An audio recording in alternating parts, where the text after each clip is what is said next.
Anchor Fardeen Shah. आप देख रहे हो दर्पण की चमक मध्य प्रदेश न्यूज चैनल। आइए देखते हैं इसकी खबर। मंदसौर आजाद समाज पार्टी एवं भीम आर्मी के तत्वाधान में सामाजिक परिवर्तन विशाल जनसभा राष्ट्रीय अध्यक्ष चंद्रशेखर आजाद ने सभा को संबोधित किया। आइए देखते हैं दर्पण की चमक मध्य प्रदेश ब्यूरो मंदसौर फरदीन शाह की रिपोर्ट।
तो आप नहीं चाहते मैं अपनी बात रखूं तो कोई बात नहीं।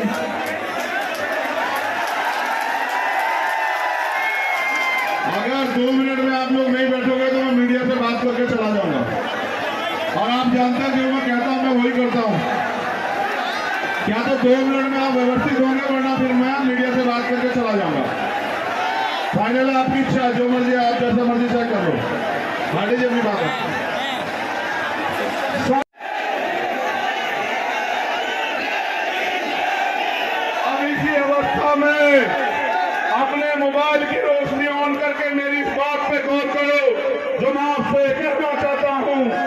वो बात ये है कि मेरे कहे से आपने अपनी मोबाइल की रोशनी तो जला ली, लेकिन जो देगा इस देश में एक आदिवासी बहन से उसका आगे बढ़ने का अधिकार छीनने का काम किया, उसको रहम नहीं आया।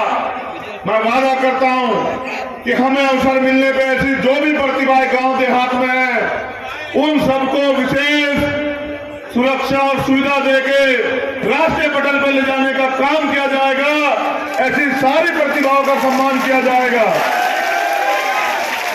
यही नीमच में कन्हैया लाल भील की जो है ट्रक के पीछे घसीट कर निर्ममतापूर्वक हत्या कर दी गई। मुझे अभी साथियों ने बताया कि 7 जगह यही मंदसौर में दलित समाज के लोगों की घोड़ी रोकी गई। लगातार अत्याचार हो रहा है, लगातार अन्याय हो रहा है। यहाँ के तमाम दलों के नेता चुप हैं, इसलिए यहाँ की जनता को इन नेताओं के खिलाफ और अपने अधिकारों के लिए बुगुल फूंक देना चाहिए। ज्यादा दिन धोखेबाजों का इंतजार नहीं करना चाहिए। जिनको अजमा लिया उनको नहीं अजमाना चाहिए। उसके साथ साथ यहाँ हमारे जो वरिष्ठ साथी है दिलावर खान मामा, उनको भी जो है भेदभावपूर्ण रवैये से जिला बदल की कार्रवाई की गई। ये सरकार माफियाओं को संरक्षण देती है, लेकिन अगर भीम आर्मी कोई मदद करता है या बहुजन समाज में भाईचारा बनाने का काम करता है, इनके पेट में दर्द हो जाता है। यह हमारे कार्यकर्ताओं को जिला बदल करने का काम करते हैं। चिंता मत करो शिवराज सिंह जी, आप हमारे कार्यकर्ताओं को जिला बदल करोगे। हमारे कार्यकर्ता इस चोट का बदला वोट के रूप में देके 2023 में आपको मध्य प्रदेश से बदल करने का काम करेंगे। उसके साथ साथ एक बड़ा मामला पिछड़े वर्ग का है। उनकी आबादी 52% है, जबकि पूरे मध्य प्रदेश में बहुजन समाज की आबादी 90% है। उनको 52% आरक्षण मिलना चाहिए। सरकार 27% भी नहीं देती। इस बार उनका अधिकार छीन के उनको 14% आरक्षण पंचायत चुनाव में दिया गया। हम ये मांग करते हैं सरकार से, अगर वास्तविकता में मुख्यमंत्री पिछड़े वर्ग से आते हैं, मैं तो इसलिए उनको पिछड़े वर्ग से नहीं मानता क्योंकि पिछड़े वर्ग के हितों में एक काम उन्होंने नहीं किया। ओपन कम्युनिटी यानी कि दलित आदिवासी के हित में एक काम उन्होंने नहीं किया। नेमावर की बहन का जो मामला था, जिसमें हम लोग बड़ी संख्या में नेमावर गए थे, उसमें भी न्याय के लिए जब सीबीआई मांग की गई, जब वो बहन ही निकल आई सड़क पे, तब सीबीआई की जो मांग हमने की थी तब उसको पूरा करने का काम मुख्यमंत्री जी ने किया। वो इस डर से किया कहीं आदिवासी विद्रोह न कर दे, उनकी वोट भी ले दी है।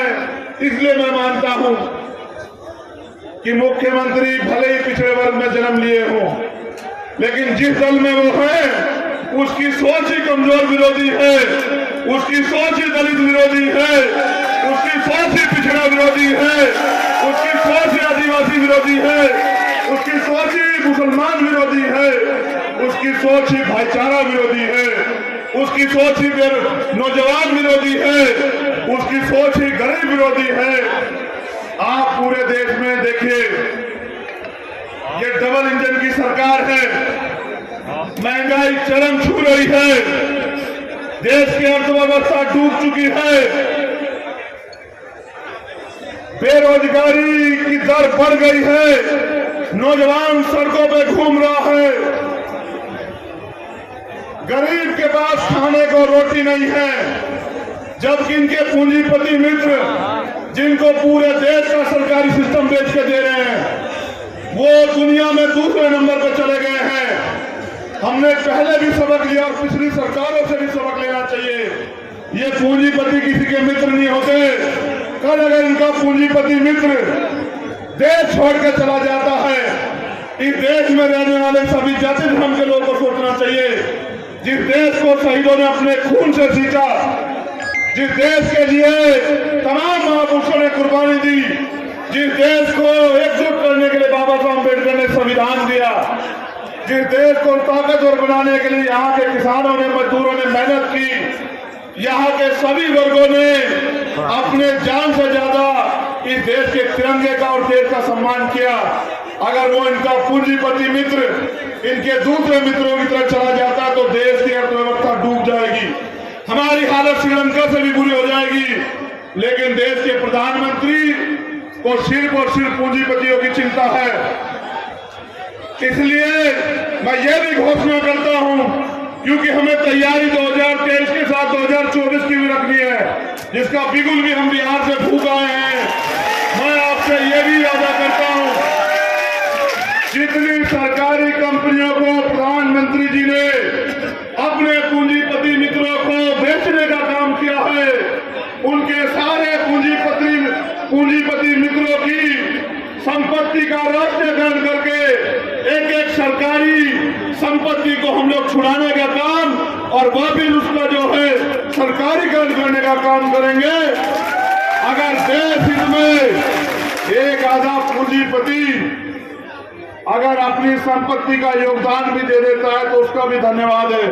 अगर नहीं भी देता तो सरकार के पास अथॉरिटी होगी कि उन पूंजीपति मित्रों से उनसे वो संपत्ति ले ले राष्ट्र हित में। तो ये कदम भी जो कोई नहीं उठा सकता, वो आजाद समाज पार्टी के लोग इतनी ताकत से विधानसभा और लोकसभा चुनाव लड़ेंगे कि ऐसा कदम उठाने का भी वो लोग काम करेंगे। साथियों, मैं अगर घटना गिनाने पे आऊं तो मैं कहता हूं मेरा तो सीना छलनी है, आपकी आंखें भी नम हो जाएंगी। इतना अन्याय अत्याचार इस मध्य प्रदेश की सरकार में कमजोर वर्ग के लोगों के साथ हो रहा है। ना आंगनबाड़ी की बहनें खुश हैं, ना कमजोर वर्ग के मजदूर वर्ग के लोग खुश हैं, ना ही सरकारी अधिकारी कर्मचारी खुश हैं। अगर कोई खुश है, किसी के अच्छे दिन आए हैं तो वो भारतीय जनता पार्टी के आए हैं, इनके पूंजीपति मित्रों के आए हैं। प्रधानमंत्री जी यही मध्य प्रदेश में अपने जन्मदिन पे एक तरफ प्रधानमंत्री जी का जन्म उत्सव मन रहा था, वहीं दूसरी तरफ पूरा देश बेरोजगारी दिवस मना रहा था। शर्म आनी चाहिए ऐसे प्रधानमंत्री को। एक सरकारी कंपनी नहीं लगाई, जितनी सरकारी कंपनियों के जरिए कमजोर वर्ग के बच्चे आरक्षण के जरिए या मेहनत करके पढ़ लिख के आगे बढ़ रहे थे, उन सारी सरकारी कंपनियों का निजीकरण करके उनको अपने पूंजीपति मित्रों को सौंपने का काम कर रहे हैं। यही इनके जन्मदिन के अवसर पे पता लगा कि 8 चीते जो हैं वो लाए गए नामीबिया से, और प्रधानमंत्री जी और देश का वो मीडिया जिसका जमीन मर गया है, वो बड़े बड़े प्रोग्राम करके दिखा रहा था कि पता नहीं देश में क्या आ गया है। मैं उन मीडिया के साथियों से भी ये पूछना चाहता हूं और आप सब लोगों से भी ये सवाल करता हूं कि उन्होंने प्रधानमंत्री से ये क्यों नहीं पूछा कि प्रधानमंत्री जी चीते जो आ गए, काला धन कब आएगा?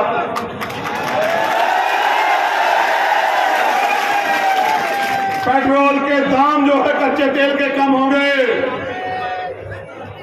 पेट्रोल डीजल के दाम कम हो गए।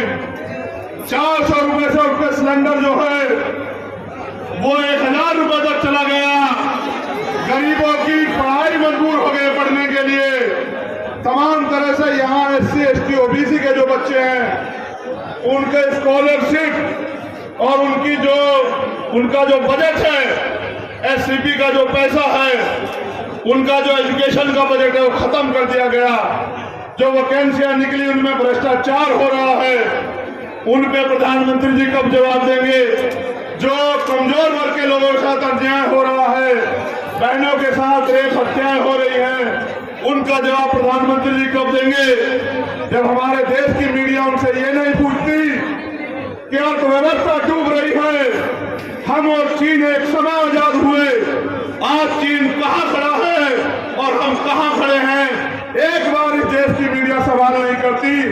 मैं आपसे भी कह रहा हूं, जब ये देश कमजोर हो जाएगा तो जनता आपसे भी सवाल पूछेगी।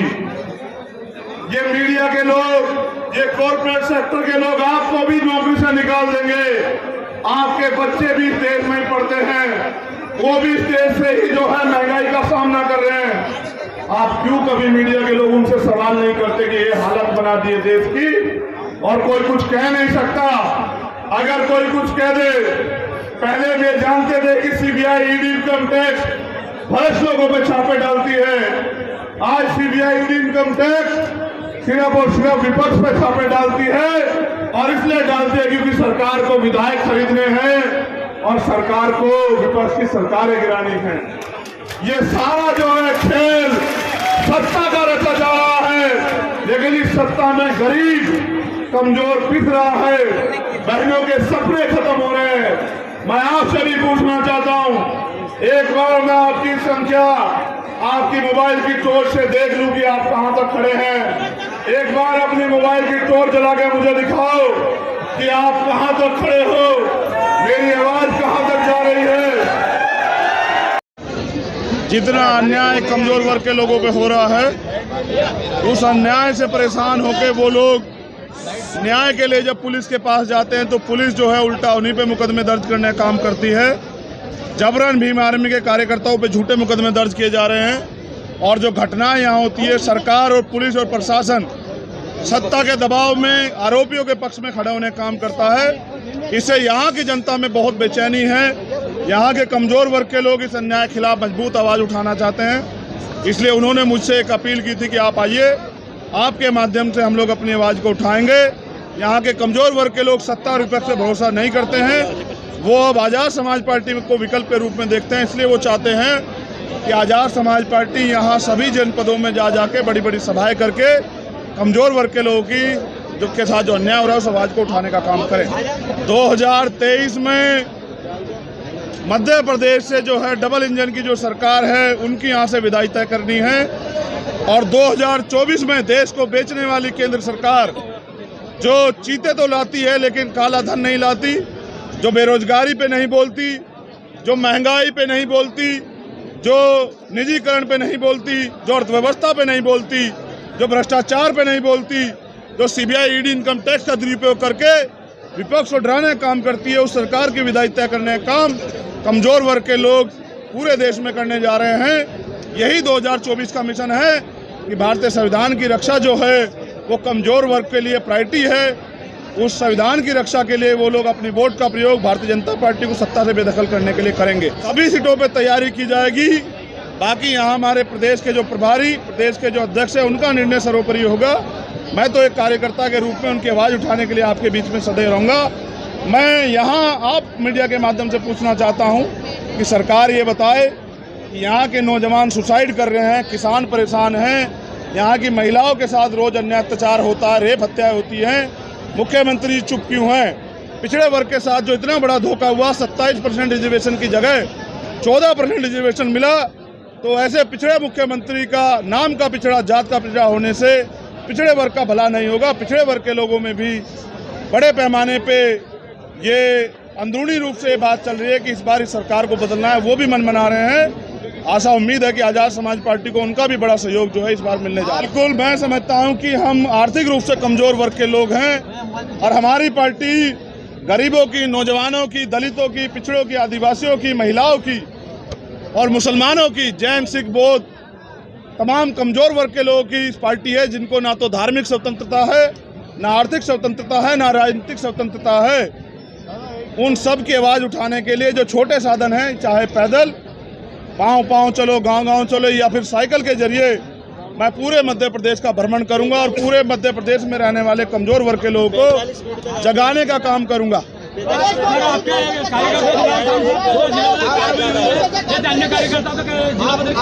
भीड़ ज़्यादा होने की वजह से हमारी बहनों को, माताओं को और हमारे बुजुर्गों और नौजवान साथियों को एक पैर पे खड़ा होना पड़ रहा है।